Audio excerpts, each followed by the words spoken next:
Namaste. Welcome back to my channel As Within So Without. Here I talk about my real life spiritual experiences and the twin flame journey. Today I want to share something special with you, and it is about my experiences with the worship of Goddess Matangi. Goddess Matangi is one of the 10 Mahavidyas, which is the 10 wisdom goddesses who are very, very intense in their energies. People often ask, and I have received various emails saying that why this practice is kept a secret. And today I will explain how it works and what it truly feels like. First of all, let us discuss the requirements that are required during these types of sadhanas or these types of worships. So, before you begin this journey, there are three things that you need to understand. The first step is the third eye, which is your psychic sense must be active. This is one of the psychic senses and it has to be opened or it has to be little active. So when the energy of the goddess and her Bhairav enters inside you, it comes through your third eye. So it is always advisable to call the energy of Devi Matangi along with her consort, which is her Bhairav. So it has to enter through your third eye. If you feel that yours third eye is closed, you can always pray to Goddess Kali and Goddess Matangi also to open it to the extent which is just enough for you to handle. The second is the power of Mahakali. So, for the worship of the 10 wisdom goddesses, it is always advisable that the first goddess to be worshipped is Goddess Kali. 10 Mahavidyas or the 10 wisdom goddesses are nothing but different manifestations of Kali and carry a very intense energy as compared to Ma Kali. So I always suggest starting with Ma Kali worship first. The energy of the Mahavidyas is incredibly intense, and you need a strong, very strong pillar or a very strong foundation to hold on with it. The third requirement is that you should be ready for your inner transformation. Please understand, don't expect the world around you to change instantly by these worships. These goddesses don't change your external situation, rather, they bring a change in you, in your energy. They give you the energy to stand up and walk out through your problems. They will give you the wisdom on how to walk out from your current situation and current problems. Goddess Matangi is the source of creative energy, something that needs the power of creation. She is the energy that carries a good source of creative energy inside her. So Goddess Matangi represents the ultimate creative power. But this isn't just for the painters or singers, as we find this information on Google, that it is just for the artists or somewhat like this. But she represents the creative energy, and this creative energy is required in different parts of lives. So, for example, this creative energy can be used to find new ways to fix the stuck relationships or marriages or health issues which are not finding any solutions for a long period of time. This creative energy can also be used for your financial growth. For example, if you are struggling with money, so it is not advisable to ask for cash, or maybe you just pray for cash to give you abundance in your finances. That won't be the right way to work with the creative energy of this Mahavidya. Instead, you can ask the goddess for the energy, for the creative energy that creates value from your work, creates value from your service or whatever you have been doing. So when you create something of value, The money is going to flow as a natural byproduct towards you. So this is how the energy of Goddess Matangi is going to work. One thing I want to talk about here is the process of time travel and healing. So, when you start practicing with Devi Matangi sadhana, you have to open yourself for a for the experience of time travel. So, this isn't moving your body to another place, or please don't think of it like this, like one fine day you just woke up from your sleep and you find yourself in some other dimension. No, it's not that. Is basically your soul which is traveling through your own consciousness. And even if a trauma has happened years ago, the soul will still carry that energy. For example, something happened in your past, and now in the present, you are very much well to do. But if any thought comes up, or if any trigger is being received by you, your past trauma can come back to the surface. This means that the trauma happened years ago, but the consciousness still carries that energy. During worship, the goddess takes your consciousness, um, your soul back to those painful moments. And how this is going to happen? Through your thoughts, through your consciousness. So when you are into Devi Matangi sadhana, there can be moments where, the goddess takes away your mind back to those painful moments in your past. So in this sadhana, you have to feel that pain all over again. You don't have to run in this case. You don't have to, suppress it, but this particular sadhana is going to take you back to that pain. And if this happens, you have to allow yourself to feel that pain all over again.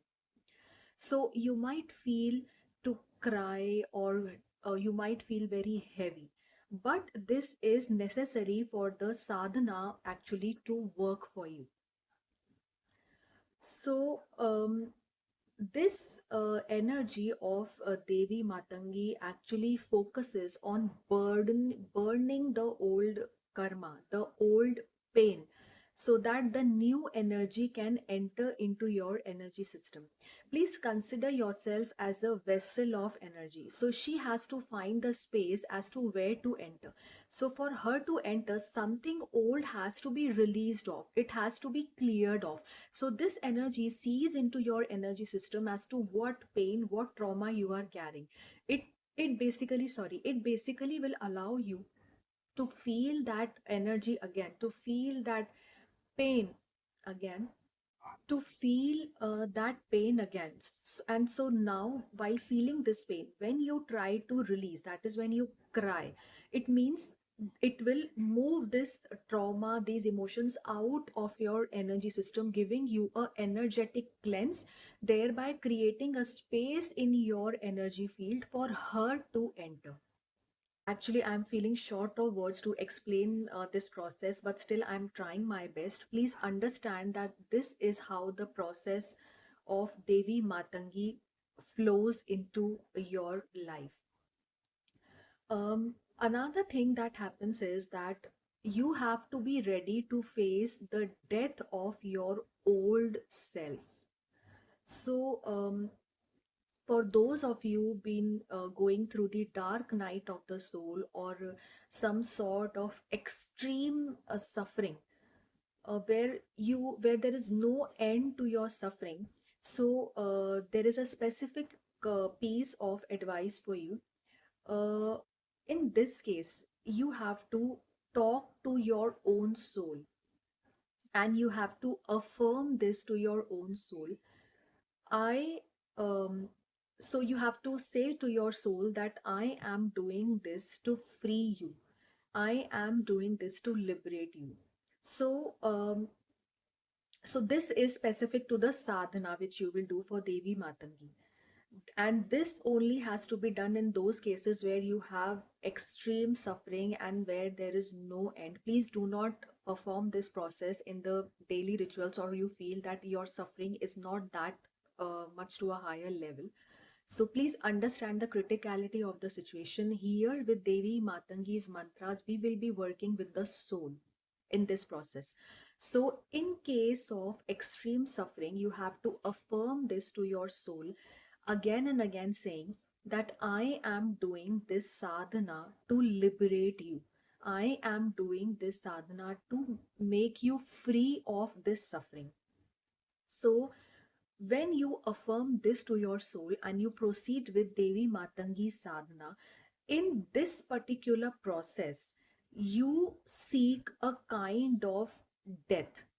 So, death is not the death of the body, but it is the death of the version of you that is stuck in that suffering. Please understand this carefully. Death means it's not the death of the body, but the death is of that version of you that is stuck back in that trauma, that is stuck back in that suffering. When that old version of you dies, comes to death, the problem in your physical life will finally stop, and because you are no longer the person who matches with that problem.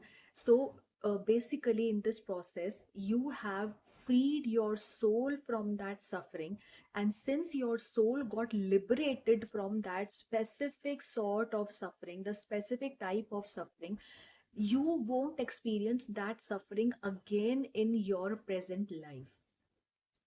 At this In this particular situation, you can have dreams of death, wherein you can see the death of your own self, and it won't happen one time, it can happen repeated times. So Devi Matangi sadhana works in this way. So there is nothing to get scared about this, but I am sharing this process here with you so that you are able to understand the process and the pattern, and you are able to perform this sadhana without a guru. There are few more steps when you want to step into Devi Matangi sadhana. First step is that whenever you are chanting the mantras of the Devi, it is better to wear a loose, comfortable clothes so that the energy can move through the body without any tightness or without any blocks. Mantra I will give you. This mantra specifically has to be chanted in combination with her concert. So the mantra is Om Matangeshwari Matang Bhairavai Namaha. So Namaha means that we join our hands, and another word to be used in place of Namaha is Swaha. So you can use Om Matangeshwari Matang Bhairav Swaha. Both these words have a different meaning. So when you are when you are into the sadhana and you are experiencing some old upsurge of emotions or the past traumas, as we talked about, in that particular phase you have to use Swaha, that is Om Matangeshwari Matang Bhairav Swaha. Swaha means surrender. So in that particular phase you have to use this word Swaha. This will basically make the process little easy for you. It means that there is a willful surrender towards your emotions, and it is a willful surrender to Devi Matangi to allow her to work inside your energy system and to manifest and to fulfill whatever you have been asking for. And once this phase is over, once you feel this release is over, you can switch to Namaha. That is Om Matangeshwari Matang Bhairav Namaha. That means I bow down to you. Namaha means bow down to the goddess. So whenever you are trying to let go of the pain, Swaha is to be used. And when you feel that the new creative energy has started coming in, you can use the word Namaha. This was all about Devi Matangi, and one more important thing I want to talk about here is that during this sadhana, or maybe those who are spiritually aligned, you might notice various signs and various synchronicities. So, for example, 1111 comes to your picture, or maybe some birds come to your notice. So, I want to say here that please do not just look for the signs like 1111 or seeing birds and put a full stop there. So please consider them that these are just the calls. I have many clients who have approached me saying that they have been seeing signs and synchronicity. So they just put a full stop on it, thinking that something good will happen. That is not true in all the cases. Please consider that these are just the calls for you. These are just the calls from your spirit guides. So you have to answer this call by being open to the energy which is trying to reach you. Please take charge of your own life and become strong enough to fix your own problems. Don't just leave everything to the divine. So, this was my last message to you all. I hope my experiences help you on your path, and may Goddess Matangi bless you. Please let me know in comments if this video resonated with you, and you can write to me at the below mentioned email ID. Thank you so much, and namaste. Have a good day.